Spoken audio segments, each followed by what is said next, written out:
Boomstick.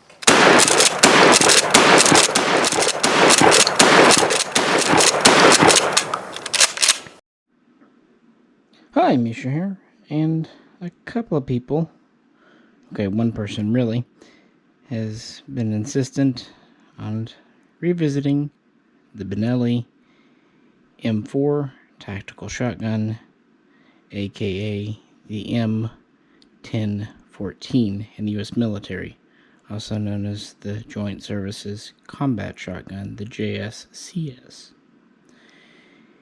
This has a very interesting place in American history, in the Marine Corps, mechanically, in a lot of ways. It was the first. This is, of course, a 12 gauge. You can fire 2 3/4 or 3-inch Magnum. Very much a modern shotgun. It might seem a little odd at first to have a tube, but there's a good reason for it. And this is the kind of the premier, the Rolls Royce of shotguns in the U.S. military, but it's kind of for one or two very specific frontline roles. For other roles, secondary roles, we still very much rely on the good old Mossberg, the Mossberg M590A1, and even, for that matter, some older 500s, as well as Remington 870s and the Master Keys. And up until a few years ago, there were even some old Winchester 1300s beating around. It's amazing how long they'll keep a shotgun in service, literally till it's falling apart. And this has its own place too, not to mention is significantly cheaper than the Benelli. And to be fair, the U.S. has always kind of led the pack when it comes to deploying shotguns. Many other nations either have done so in very limited numbers or basically not at all. So with that, we'll just kind of give a real brief history, kind of talk about maybe comparing this with some others, and, personal anecdotes. Basically, it's been far too long since we've had a shotgun video, and the way 2020 went, well, the chances of a quote-unquote new shotgun, very low. But we can have fun hanging out talking about guns, right? So with that, let's get into it. Oh, and I've been dang it. You're good? Benelli M4.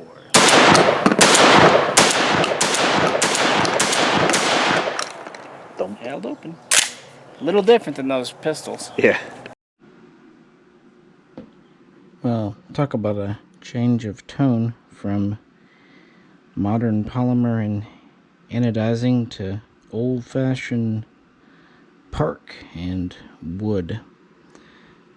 These are my two old trench guns. This is a Winchester model 1912, or just M12. It is an original. This is my Ithaca M37. It is one of the modern reproductions or reissues if you're a cult. And what made a trench gun?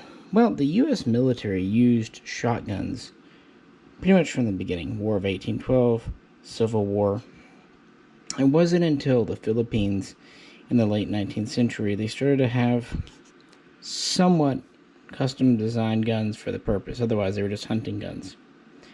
And by World War I, you started to have true trench guns, with the Winchester M1897 or M97 being the most famous, designed by John Browning. This still fired 12 gauge, but it was old school 12 gauge. It was 2.5-inch shells, and that back then you had the choice of either brass, which was, more impervious to moisture, but heavy, or you could go paper, which I think you can see the issue there. Lightweight, but has its own downsides. And there are two basic categories then. A trench gun would typically have a 5 or 6 shot tube, so not crazy. It would be a pump, and it would have this heat shield bayonet lug assembly, which was actually designed at the Springfield Armory. And this style was used on so many guns over the years, not just Winchesters or Ithacas, but Stevens, Savage, all kinds of stuff. It was just kind of a common thing. And these are typically have a 20-inch barrel. Still considered quite short for that day and time. And they would take actually a U.S. Enfield M1014 bayonet. Typical pump, what have you. Now, another version that was used would be the riot gun. This is more of a police style and had an 18-inch barrel, no heat shield, no bayonet lug, and could just be an off-the-shelf shotgun, even with a blued finish, or it might have sling swivels. But at this time, extended tubes were not common. You don't really start seeing tubes over 5 rounds until you get into Vietnam, with things like some of the Remington 870 Mark I's having them, a few other things. And at this time, we're still pretty much pump shotgun only. And the M97 continues through World War II. The M12, again, is the same gun, but it's an internal hammer versus the external one. Now, the Ithaca was a newfangled machine at the time. It ejected from the bottom, which had several advantages. It was much lighter. It was called the featherweight. And it just was known for being a very smooth acting shotgun. And it was derived from a Browning Patton II, although he was no longer with us when it was put into production. And not many Ithacas were made for World War II, but they were used somewhat heavily in Vietnam, around the same time that the older 97s and 12s were kind of being phased out. Flipping these guys over, as the name might suggest, in World War I, these were relatively compact and very good close-range guns, perfect for trench fighting. The issue was you could only carry a limited number of shells, not just in the gun, but on your person, again, because of the weight. And, of course, range was limited because it's a shotgun. Hence why bayonet lug. In World War II, they were often used for guarding prisoners or guarding facilities. This is when they kind of started to realize they could load different things in them for different applications. They were also very popular for jungle fighting in the Pacific. They definitely had their calling. But America was weird. We were really the only ones that really issued the shotgun. The British dabbled with it in World War I, but never really caught on. And as is famously known, the Germans even protested it as being unethical. Russia only briefly dabbled with it. I don't recall Japan ever really doing anything with it. It was kind of a uniquely American thing. The shotgun, well, of course, it's used in Europe, is somehow just very identifiable with the US of A. And again, as older guns wore out, like the Winchesters, we would get newer guns like the Ithacas. Then we get the Winchester 1200s and the Remington 870s. And then there's a new kid on the block in the 60s, the Mossberg, the 500. And after a bit of teething, they kind of proved themselves to be a pretty good shotgun. Alright, forgive me here a little bit. I wanted to show you a plain Jane Mossberg, but I actually sold my 500 during the buying panic last year. Someone needed a shotgun, and I had a few Mossbergs, and so I decided a couple could go.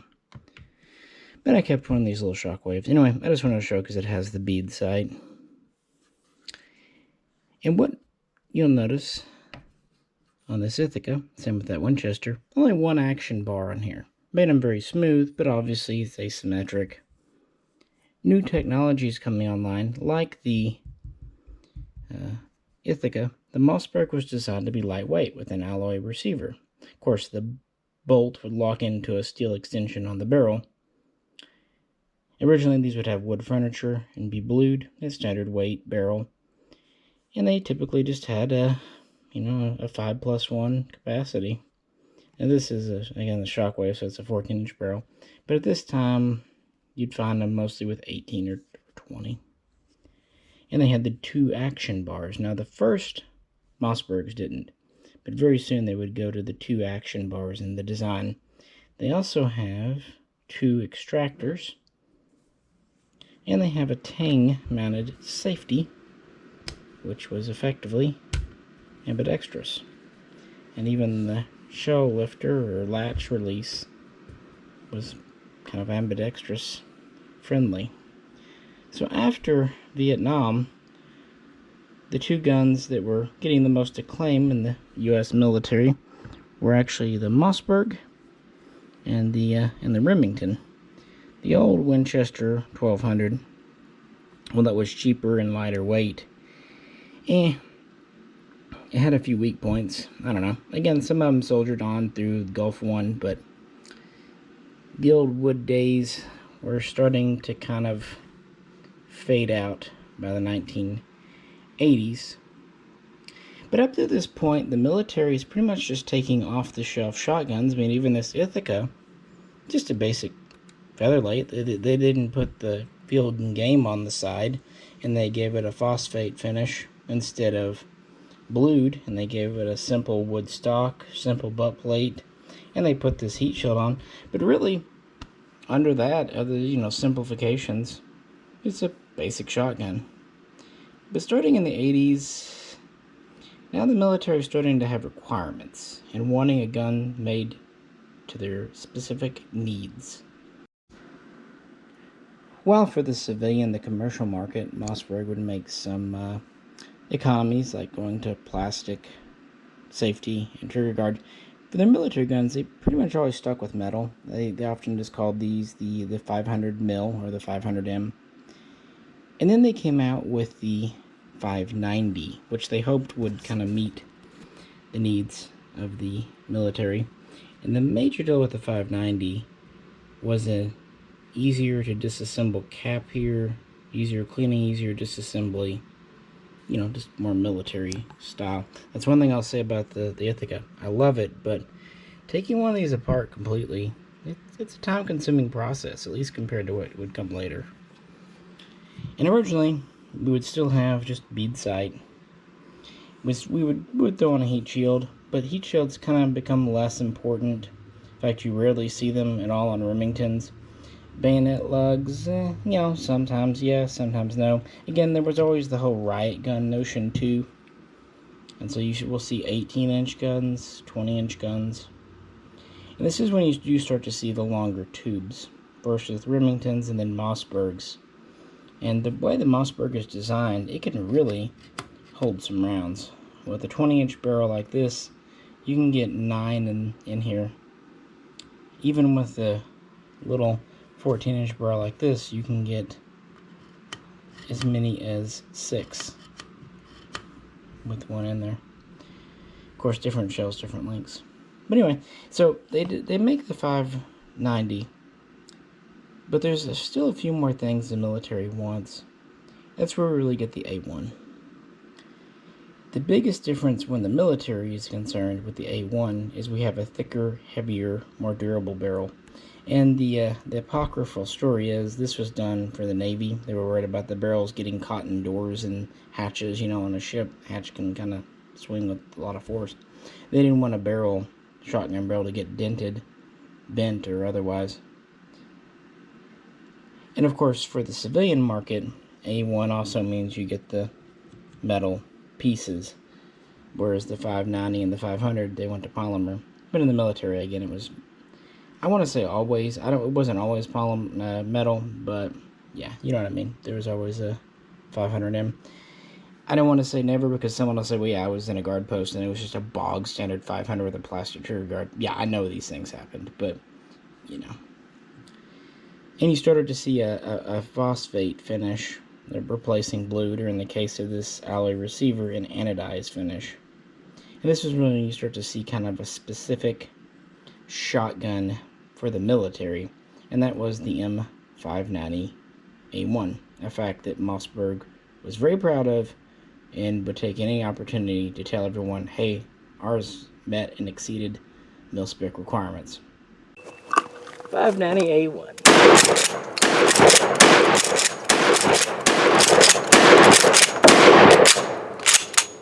No malfunctions.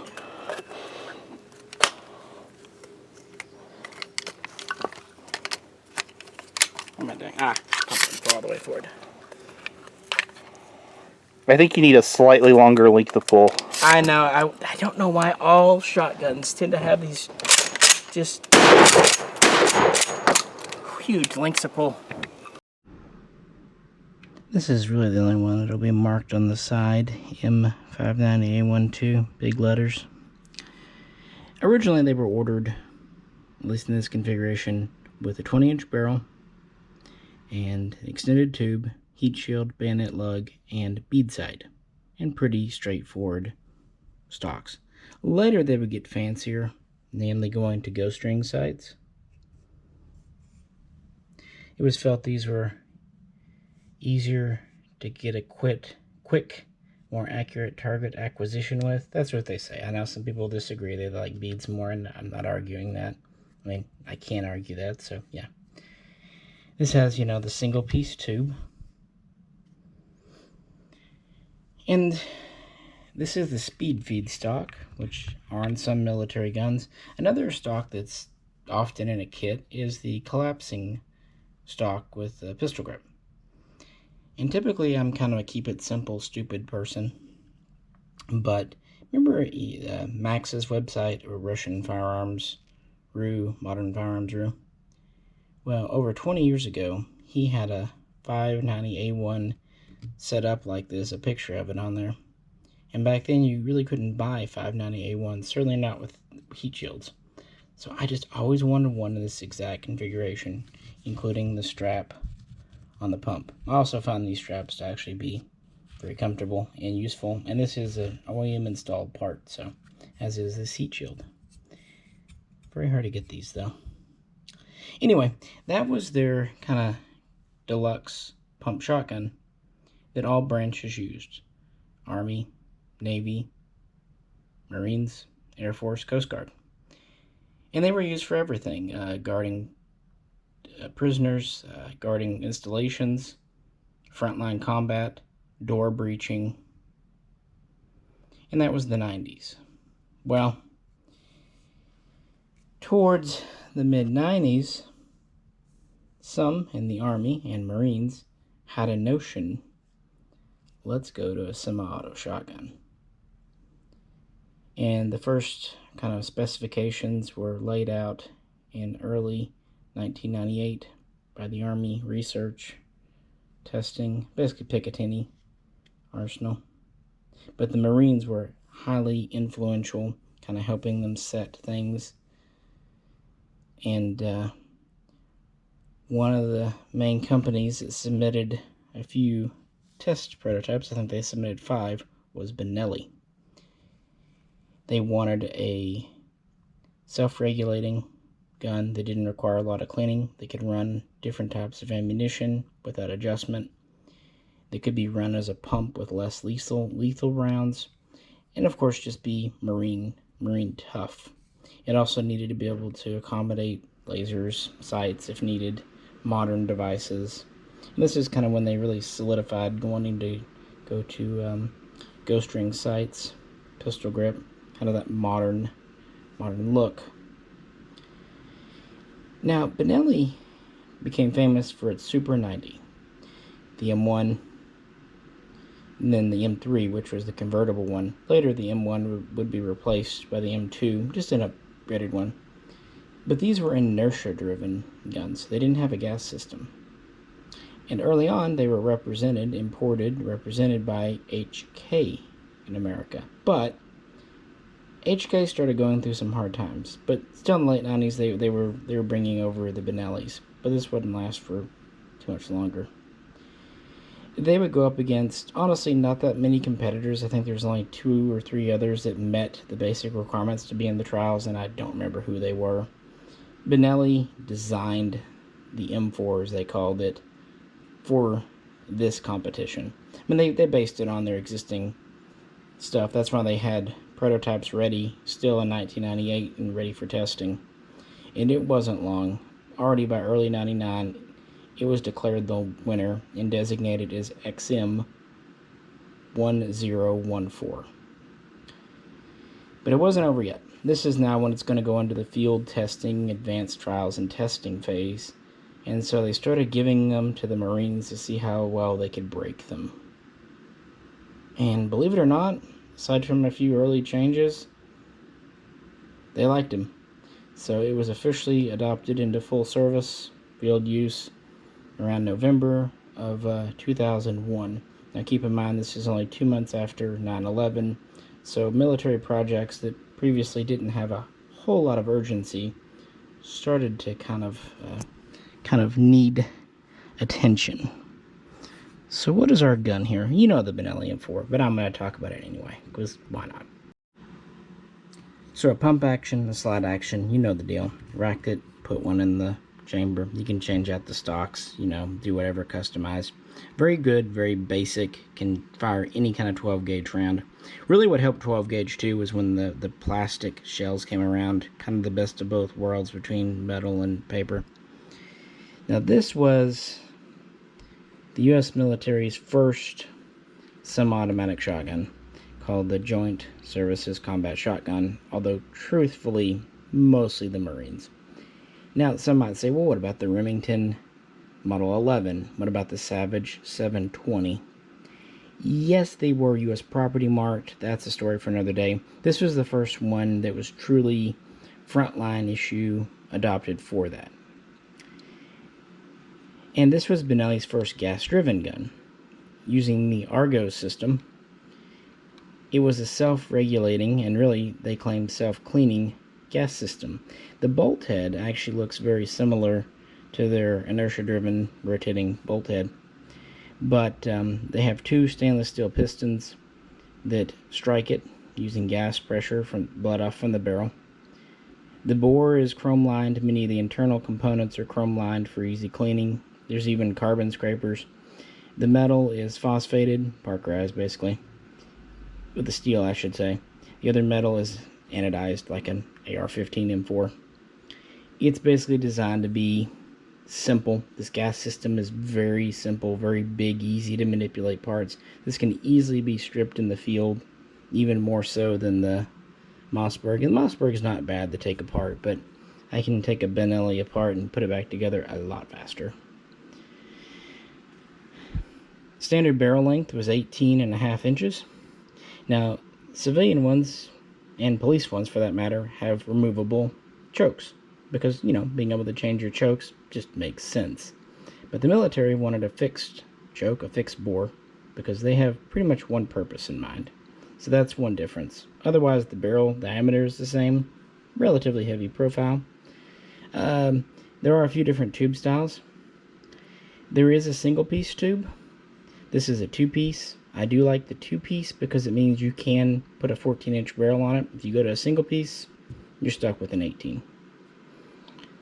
Handguards, 2-piece, polymer, easy to take off to get to your gas system. Can be replaced with rails if you need to. This comes with the standard Picatinny rail on top. Ghost ring sights. They can be adjusted in the field by using the rim of a shotgun shell. Now, one thing that's kind of funny, this is an alloy receiver too, because if it was steel, this would be a very heavy gun. It's already approaching 8 pounds because of the gas system. Still not too bad, but if this was a steel receiver, we might be getting 9, maybe even 9.5 pounds. People don't mind at all that Benelli's M1s, M3s, M4s have an alloy receiver. Doesn't bother them a bit. That's one thing people criticize Mossbergs for. They say Remington has a steel receiver, Mossberg has an alloy, it must be weaker. But somehow when it comes to Benelli's, that same logic just doesn't hold true. It's kind of silly. We have our recoil system running back here in this tube, pistol grip, and we have a, not an M4 style, but an M4 inspired collapsing buttstock. Now originally, I'm going to set you down, originally it was two positions. Pretty much full out, which is a long pull, about 14 inches, 13 and a half at the very least, and all the way in, which is basically no pull at all, like 10 inches. Finally, once production was well underway, Benelli added a middle point here, which is great for shorter stature people like myself, or people wearing body armor, which became much more common on the War on Terror. So originally a 2-position tube in and out, later 3. This is good because we can't have a folding stock because of our recoil system, but we really actually, by collapsing that stock down, remove about 6 inches, 5 at the very least, from the overall length. It's about 35 inches and over 40 with it fully out.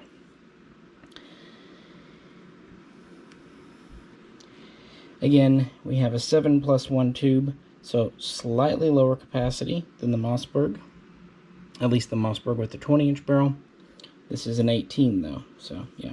And of course Benelli's, you can always ghost load because that's fun. Typical Benelli safety and latch control. Flip it over.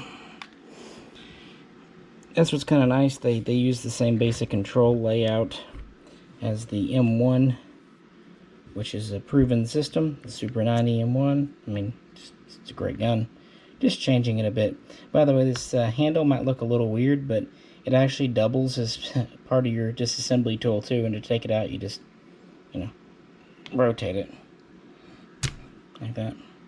Again, these things are built to be just straightforward. Keep it simple, But man, it's a level of elegance that you don't often find in firearms. To take this trigger grip out, you just need to use a bullet tip. And then you take that out, you can take your stock and grip off and everything. Well, your stock comes off normal, but your grip. Hand guards come off by just unscrewing the barrel. I love it. And reliability is tip-top. You have not one, but 2 gas pistons, plus you still have a rotating head here. They can agitate.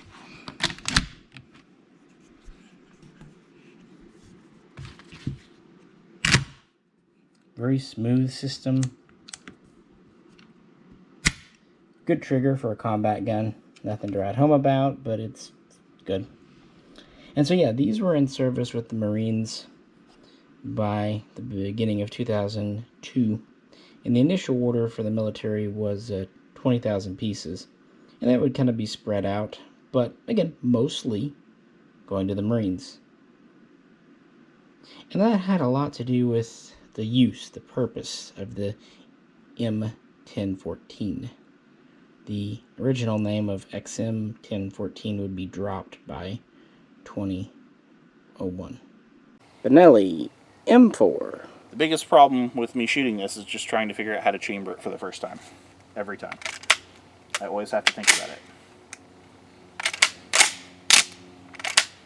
I figured it out.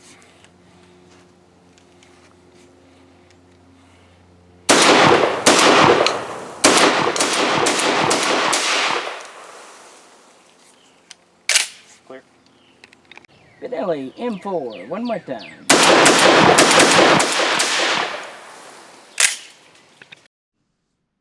Perhaps not since the days of World War I was a shotgun designed for frontline use like this. This was a in the field weapon for a Marine. Now, it often wouldn't be their primary gun. It would be more of a backup gun. For example, a sniper team. Sniper rifle's great at long range, but if something comes up close, something goes wrong, shotgun's pretty darn good, especially a self-loading gun that can put a lot in the air quick. That's one thing Benellis are known for, is how quickly they can cycle rounds.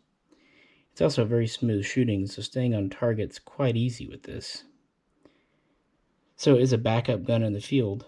Also, if you're in more of a urban environment, house-to-house fighting or very close range, it might be appropriate.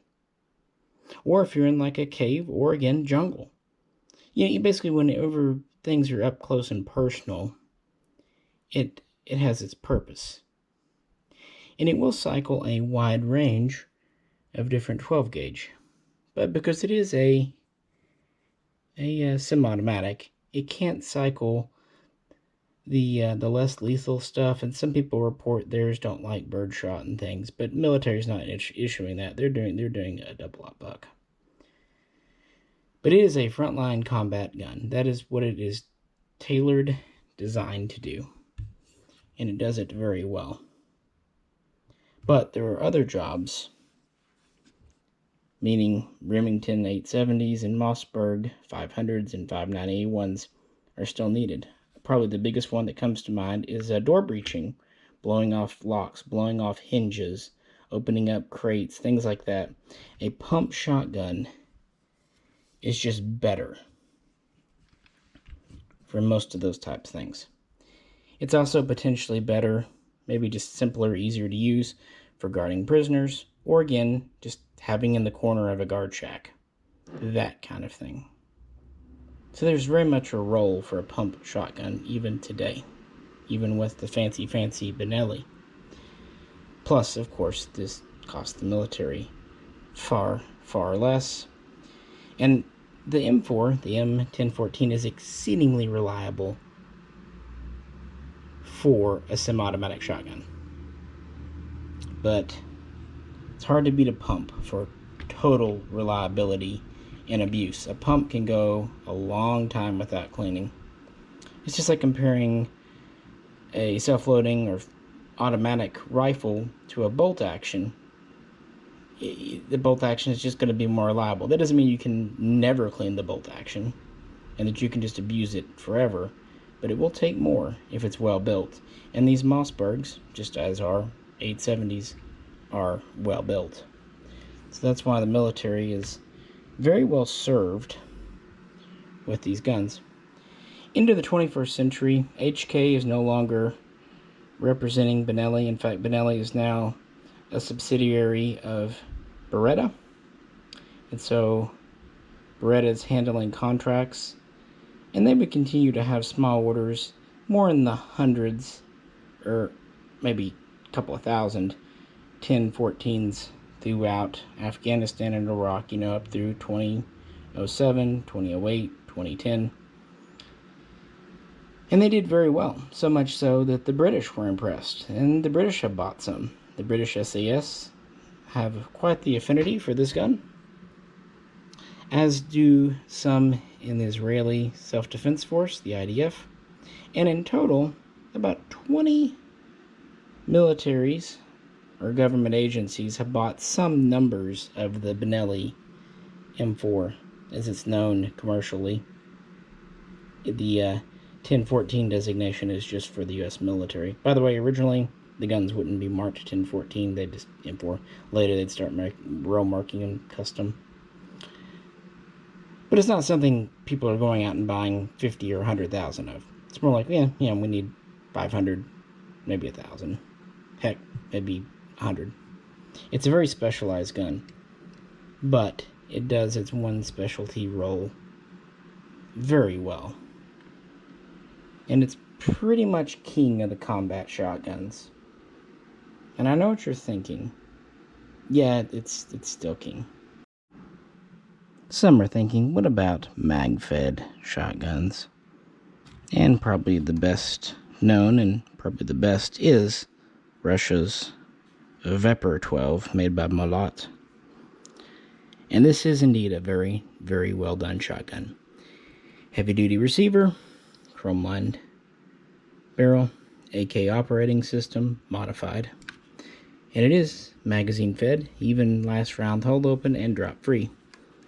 And it can take 5, 8, even 10 round mags. And the M4 here, I'm going to set you down just for a second.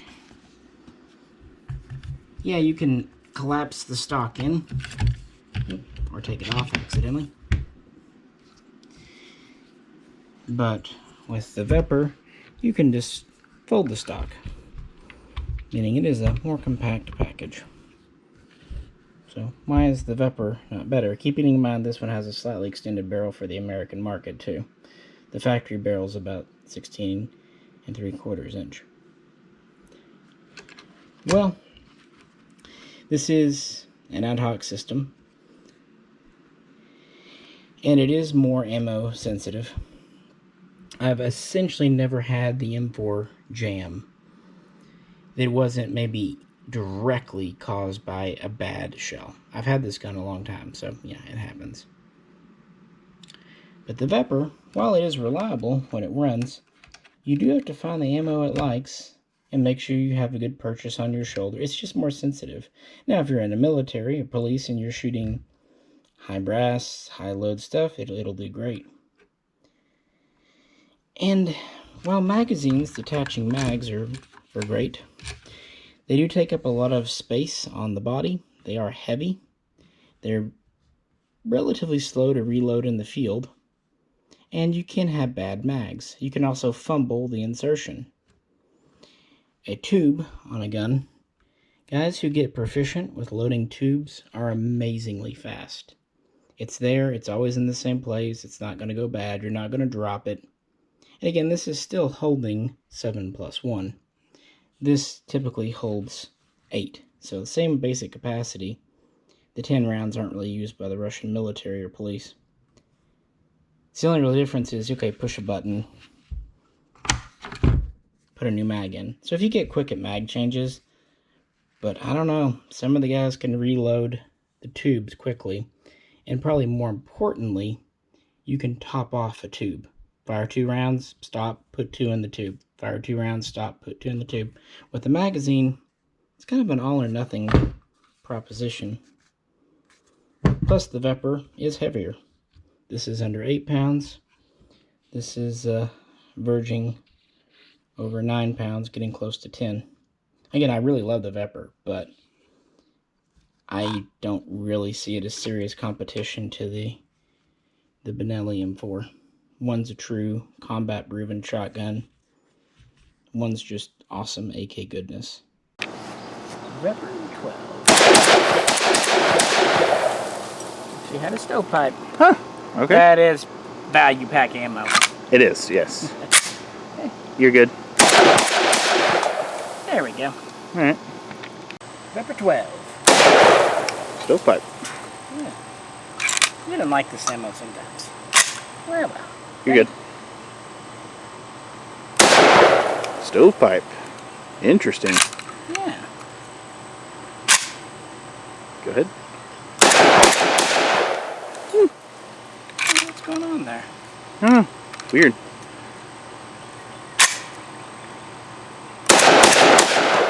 Alright, clear. And everything I just said about the Vepr goes for the Saga-12 as well.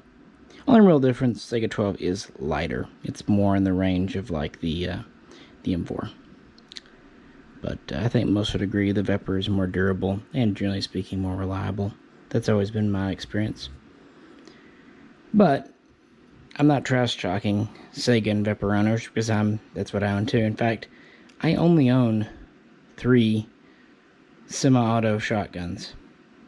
Vepr-12, Saga-12, Benelli M4. While I collect many things, I just never really felt the need to collect a ton of shotguns. I'm one of the best. I like the Russian connection here.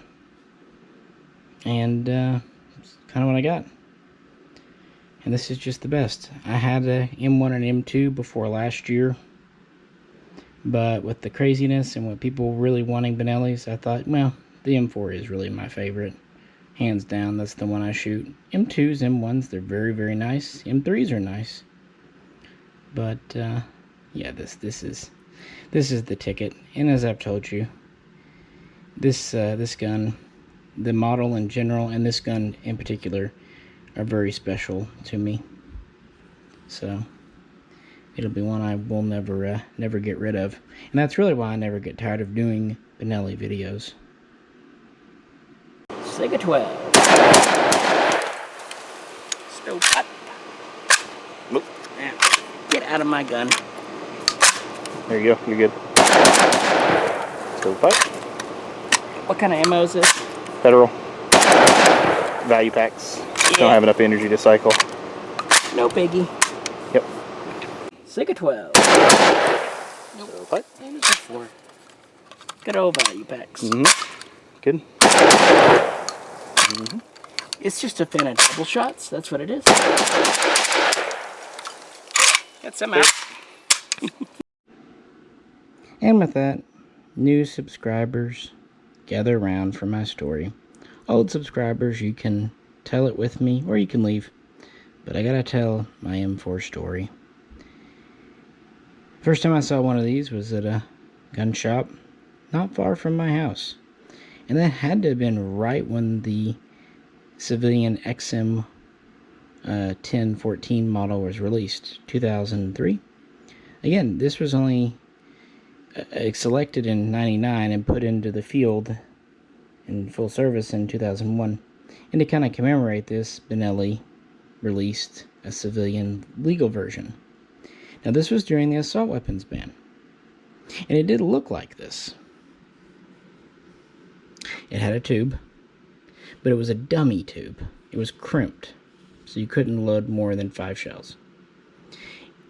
It even had the fixed choke bore.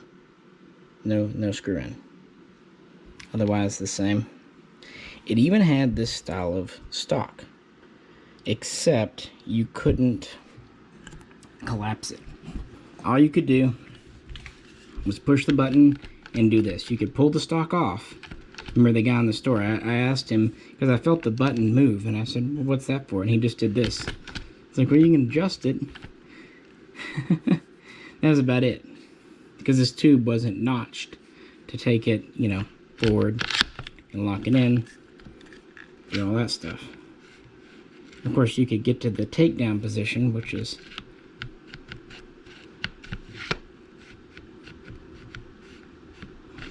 but yeah, that was the XM 1014. People liked them because they had that stock. Otherwise, if you went to buy them, they had the fixed stock on them.